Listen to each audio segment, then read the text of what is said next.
नमस्कार दोस्तों, 7th class NCERT geography का ये 5वां चैप्टर है। इस चैप्टर का नेम क्या है? वाटर। वाटर मीन्स क्या हुआ? शुद्ध रूप में इसको जल कहते हैं या पानी कहिए। तो हम वाटर यानी कि बिना जल का जीवन जीना संभव नहीं है। हम लोग ह्यूमन लाइफ जो है एग्जिस्ट करता है ड्यू टू आपको एयर चाहिए, हवा चाहिए, और हवा के बाद जो है दूसरा मोस्ट इम्पोर्टेंट क्या है? वाटर। और हमको पानी की बहुत ही आवश्यकता है, बिना पानी का जीना संभव नहीं है।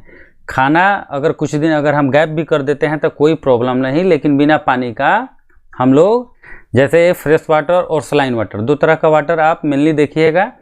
तो फ्रेश वाटर क्या है? जैसे पॉन्ड हुआ, ग्लेशियर हुआ या रिवर हुआ, ये सब क्या है? फ्रेश वाटर है। या आपका रेनफॉल होता है, फ्रेश वाटर है ये सब।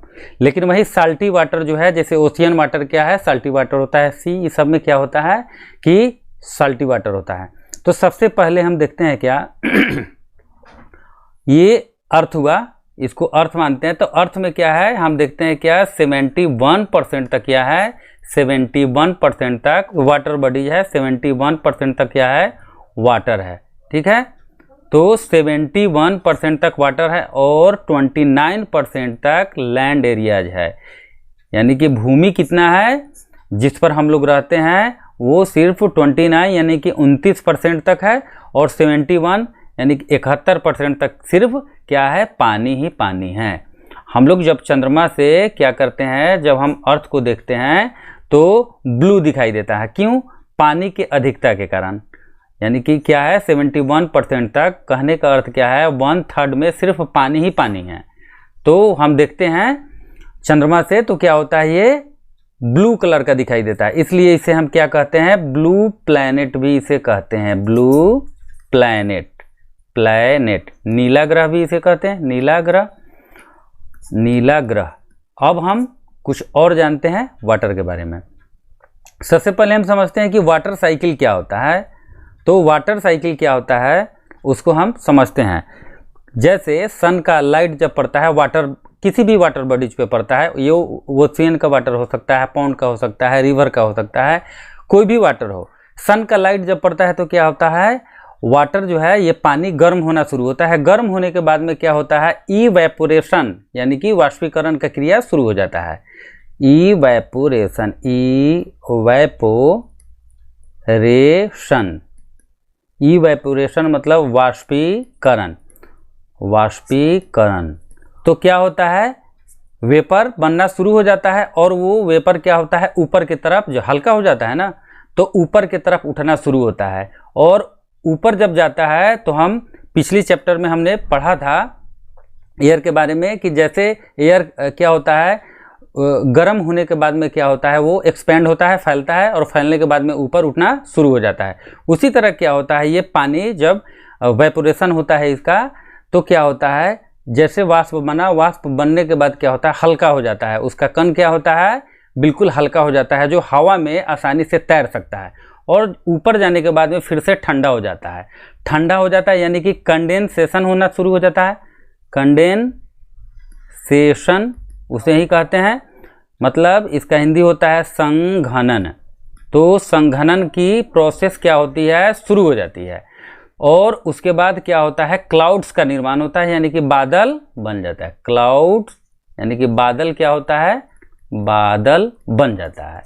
और वो बादल क्या होता है? जब हेवी हो जाता है, बहुत भारी हो जाता है, तो हमको वर्षण के रूप में, वर्षा यानी कि रेनफॉल के रूप में हम लोग, रेनफॉल के रूप में हम लोग अर्थ पे गिरते हुए देखते हैं, या आइस के रूप में भी गिरता है, बर्फ के रूप में भी गिरता है।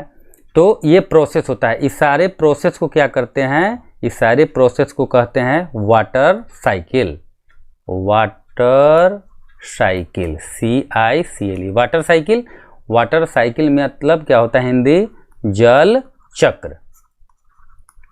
ये एक इसका चक्र पूरा हो रहा है ना, इसलिए इसको जल चक्र कहते हैं। फिर से इसको समझिए, क्या होता है? पानी गर्म होने के बाद क्या होता है? और वाष्पीकरण के बाद क्या होता है? संघनन होता है।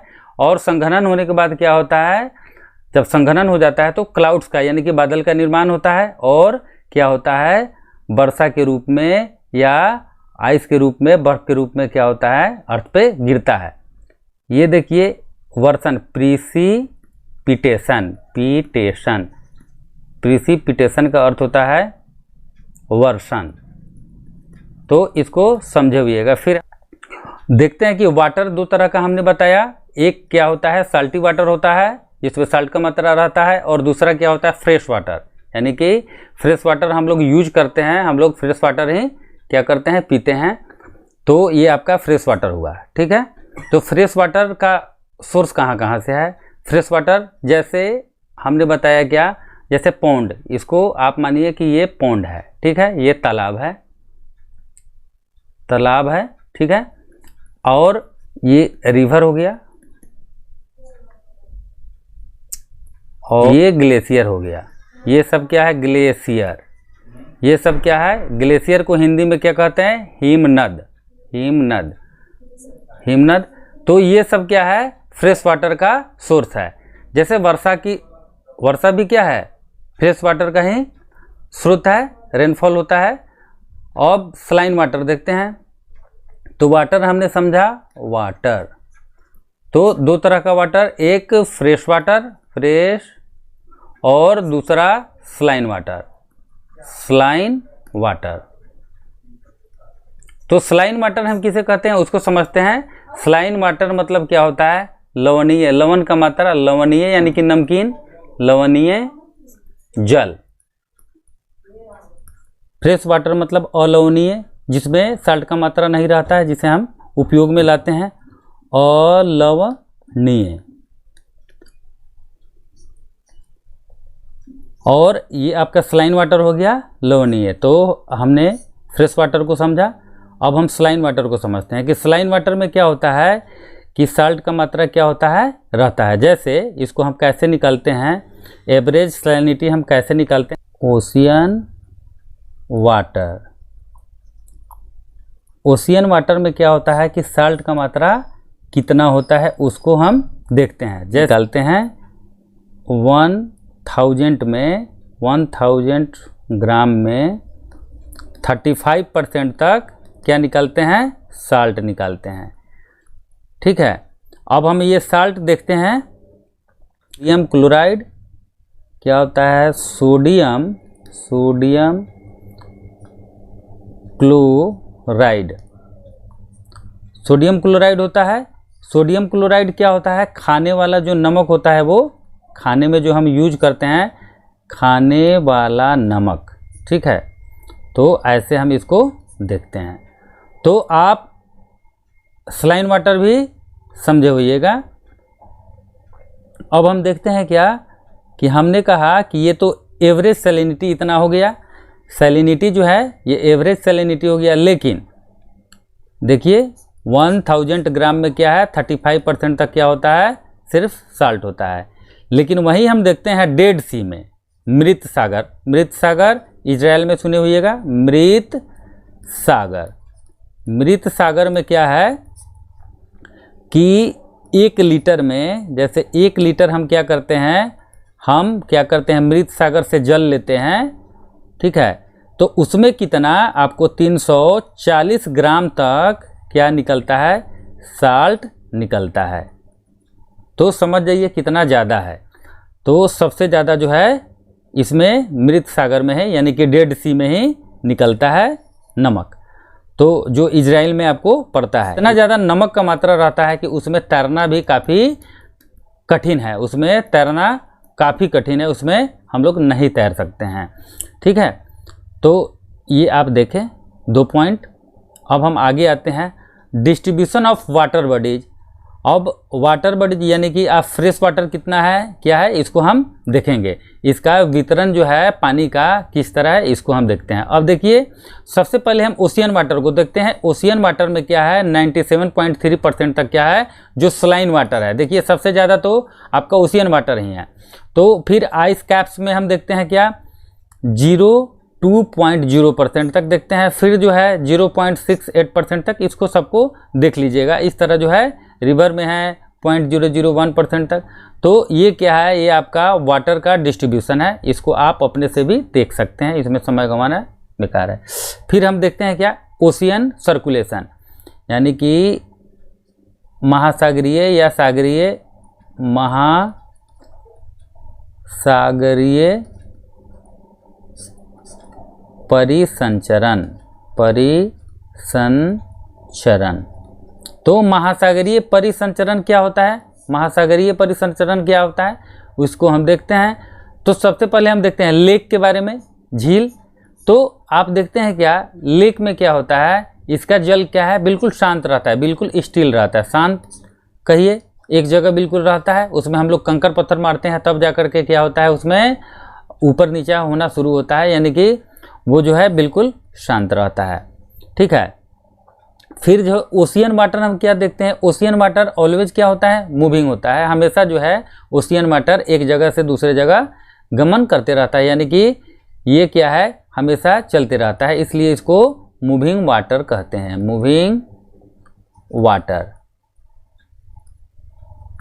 फिर देखते हैं वेव्स के बारे में, जानते होइएगा वेव्स क्या है। वेव्स मतलब तरंगे हुआ, जो समुद्र में जो तरंगे उठती है, ईब एंड टाइड, ज्वार भाटा, ज्वार और एक होता है भाटा।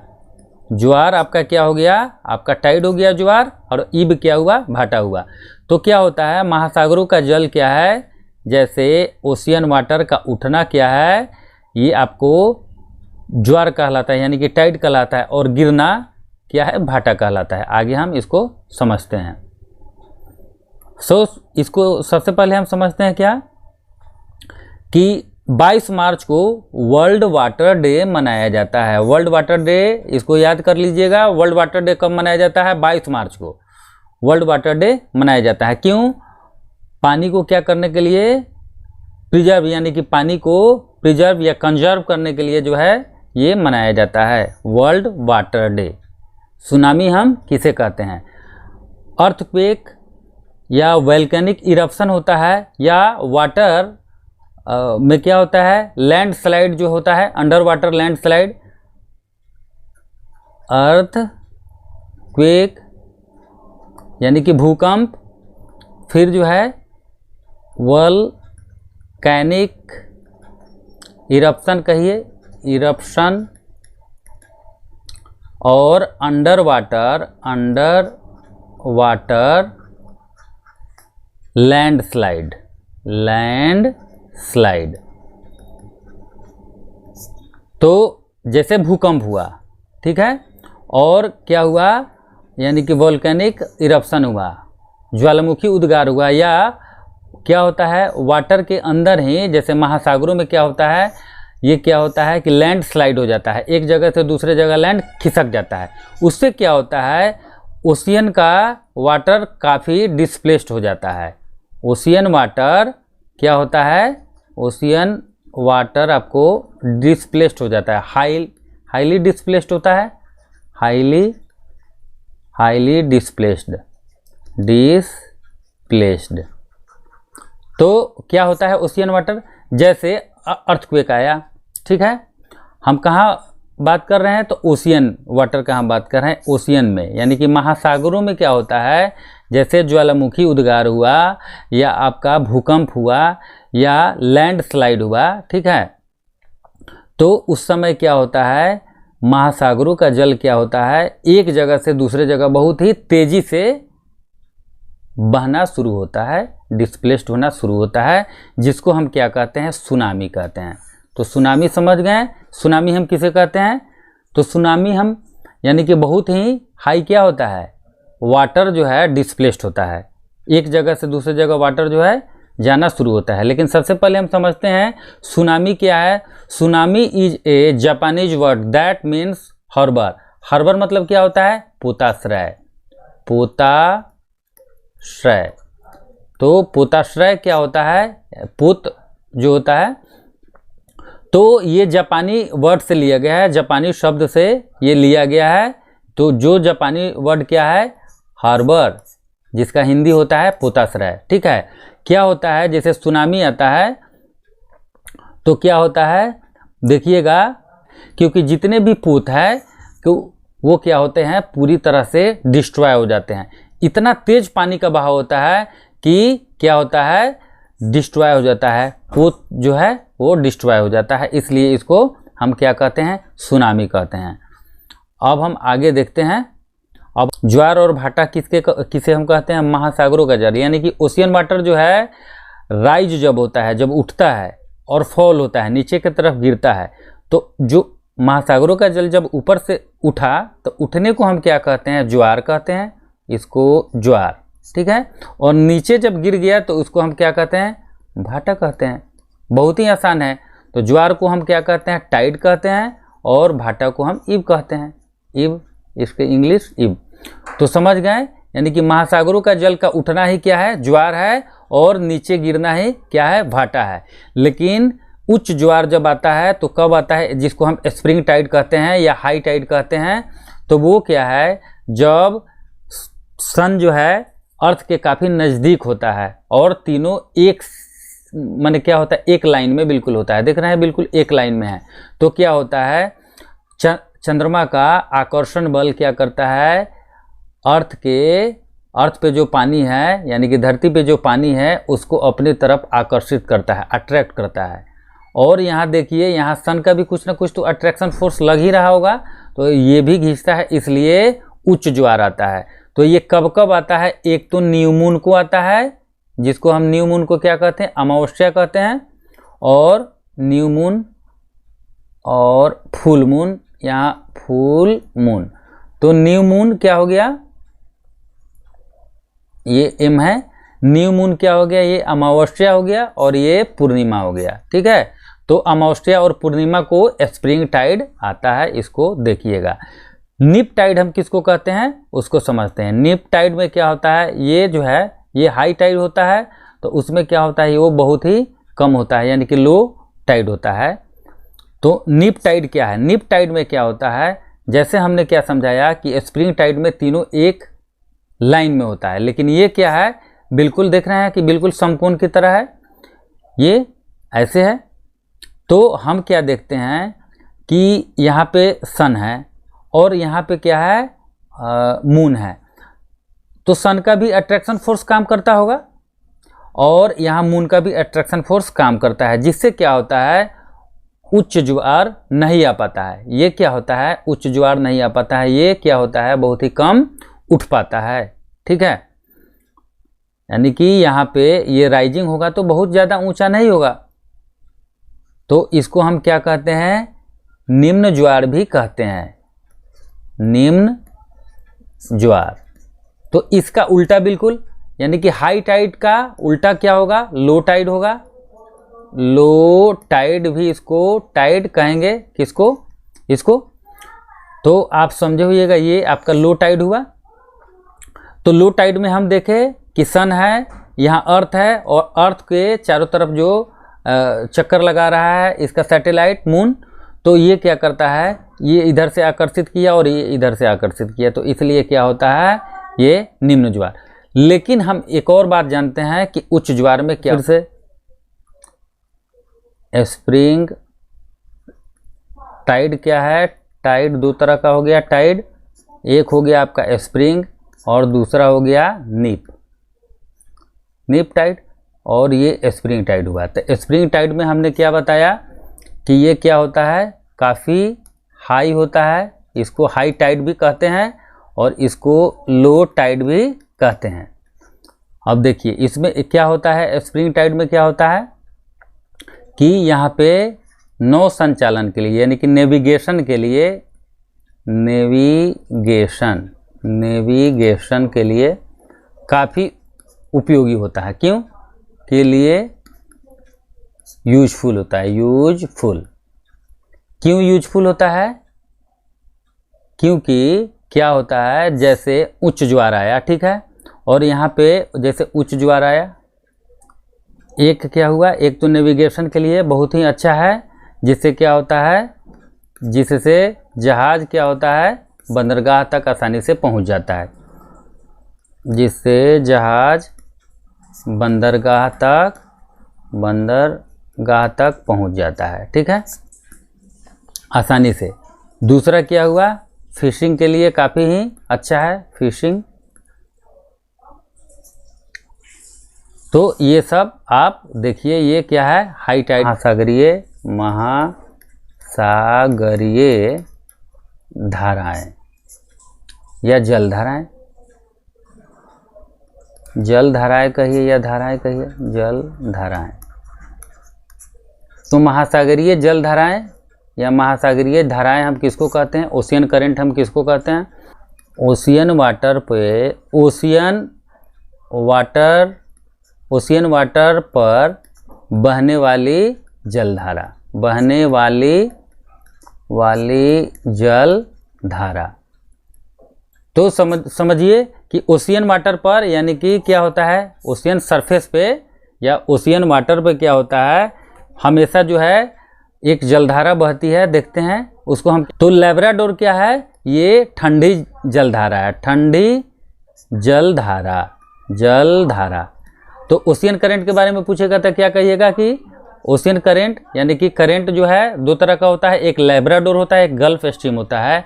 तो लैब्राडोर क्या होता है, ठंडी जलधारा है, जबकि गल्फ स्ट्रीम क्या है, एक गर्म जलधारा है।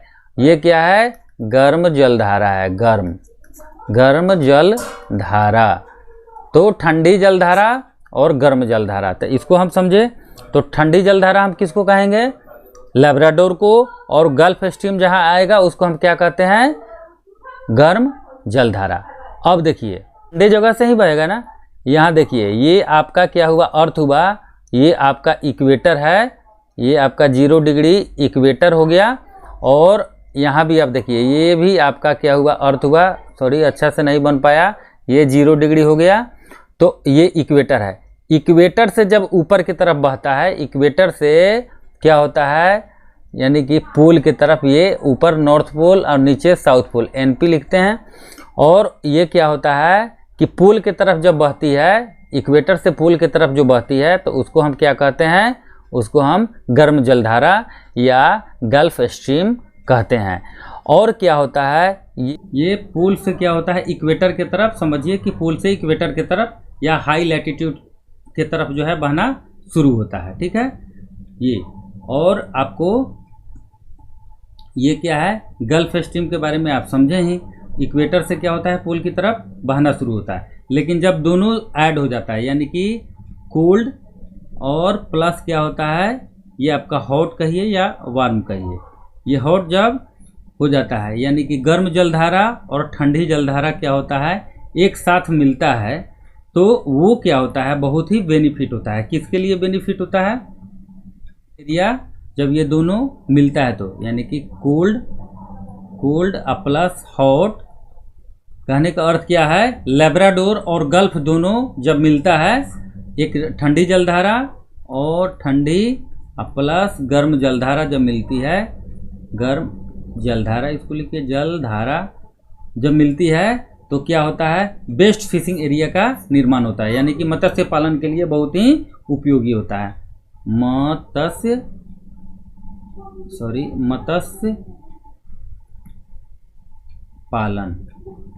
पालन के लिए क्या होता है, मत्स्य पालन के लिए काफ़ी ये उपयोगी होता है। और इसमें क्या होता है, फॉगी वेदर हो जाता है, यानी कि क्या होता है, ये कोहरे वाला मौसम हो जाता है, कोहरे वाला मौसम का निर्माण करता है, मौसम जिसको धुंध हम लोग कहते हैं, वो वाला मौसम हो जाता है। और नेविगेशन में, कहने का अर्थ है नौ संचालन में काफ़ी संचालन में काफ़ी क्या होती है, काफ़ी कठिनाई होती है। तो आप इसको अच्छे से, आप इसी तरह अगर किसी भी तरह का आपको क्वेरी हो तो आप कमेंट बॉक्स में कमेंट करके ज़रूर पूछिएगा। Thank you.